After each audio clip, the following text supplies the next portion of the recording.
Hey guys, welcome to my channel, Sid's Hot Take. I'm David, and in this video I'm going to be showing you the two and only two most annoying things, actually 2.5, about the Apple Magic Keyboard, the Gen 2 and the Gen 1, and how I wish they hadn't have made these two changes in the Gen 2.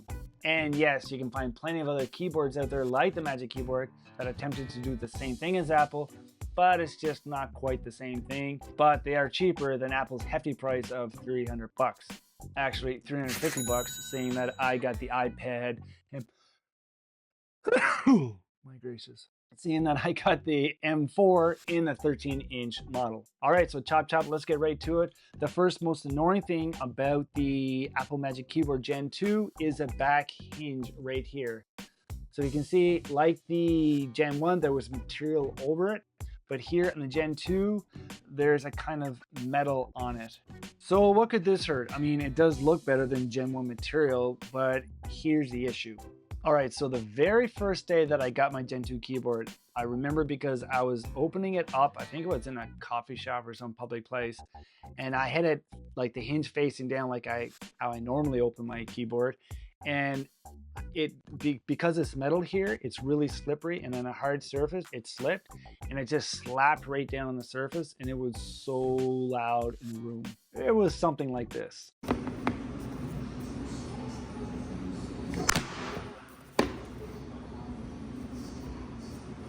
And no, this wasn't an outlier. It's happened more than once just because I've been in a hurry and I forgot that this is really slippery, and I was treating it just like my Gen 1 keyboard, and it again made a really big noise.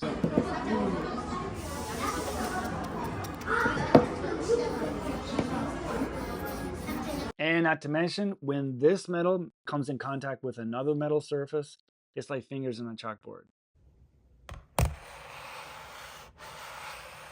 And the second most annoying thing is the actually keyboard or keypad itself.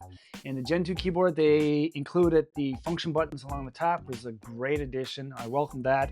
But the issue is this little button right here, the lock screen button, the placement. Several times I've been in meetings when I was typing and I went to hit the backspace button, but accidentally hit the lock screen button because it's right next to it, which just turned off my screen. Not a big deal, right?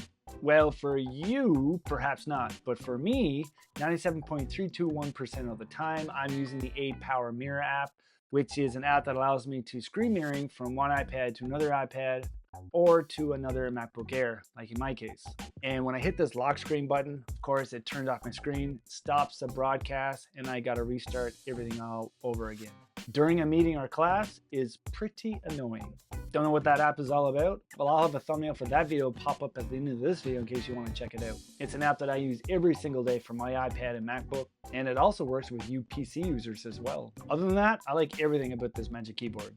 The function keys come in handy, but I only use the screen brightness options, volume buttons, and the lock screen button. Yeah, I actually inadvertently use that lock screen button more than I like to. But I do like the lock screen button, just not the placement of it. And one more thing, or the 0.5 of the 2.5 most annoying things, I do find the Gen 2 keyboard to be balanced a little differently than the Gen 1 keyboard. That's probably, I'm guessing, just because of there is a difference in weight between them. You can go to an Apple store and just lift up, well, actually maybe you can't, but if you ever get the chance to hold a Gen 1 keyboard and a Gen 2, you can clearly see that the Gen 2 is quite a bit lighter. And I'm guessing because of this weight difference, that the Gen 2 keyboard just doesn't balance quite as well as the Gen 1 keyboard does.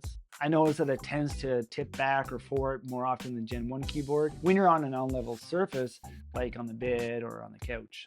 But hey, zero regrets with the Apple Magic Keyboard. As you're getting a premium product, seeing that it is Apple, better be, seeing what I paid for it. Now, what tweaks would I like to see made to the Apple Magic Keyboard Gen 2? Well, there's only one that really I can think of, and that has to do with the outer surface of it. The outer material that is used for the Magic Keyboard is very nice and soft, and maybe a little bit too soft, because this is a massive gouge that I put on my Gen 1 keyboard that I have no idea how it happened. Don't have a dog or kid, so I can't blame them. Mind you, I've had the Gen 1 keyboard for a couple years now, so other than the gouge, the surface is holding up quite well. Now, when I sat down to do this video, I was looking over my new Gen 2 keyboard, and I noticed that this too is already damaged. I realized that the area by the charging port was damaged, and I have no idea how that happened either. Again, no dog or kids. Must have been me? So this type of surface is very susceptible to oil and grease and dirt. So maybe an outer surface in the future would be a nice idea. But since I'm on the topic, and just a side note, if you ever do get your Magic Keyboard dirty, this is the best way that I found to keep it clean or to clean it. And that is just to take a wet wipe and just go over it. And then before it dries, take just a hand towel and dry that off. And that way, by wiping off the wetness on the keyboard, it doesn't leave that wet wipe residue. So I've been doing this for a few years now, and it works wonders. I was just about done editing this video, but I wanted to add one quick little thing, and that is with the Gen 1 keyboard. And over the years, I guess just from opening and closing it, this hinge right here, not sure if you can see here, but it's starting to separate. You can see the metal or something behind it. So it hasn't gotten any worse, but let's see if the Gen 2 has the same issue. I'll do an update review in maybe at the 6-month mark. And if somehow this video has helped you, think about giving me a thumbs up and subbing to my channel and hitting that bell button so you'll see other featured videos on my channel. And feel free to check out the Amazon links downstairs in the description about anything that I mentioned in this video. See ya.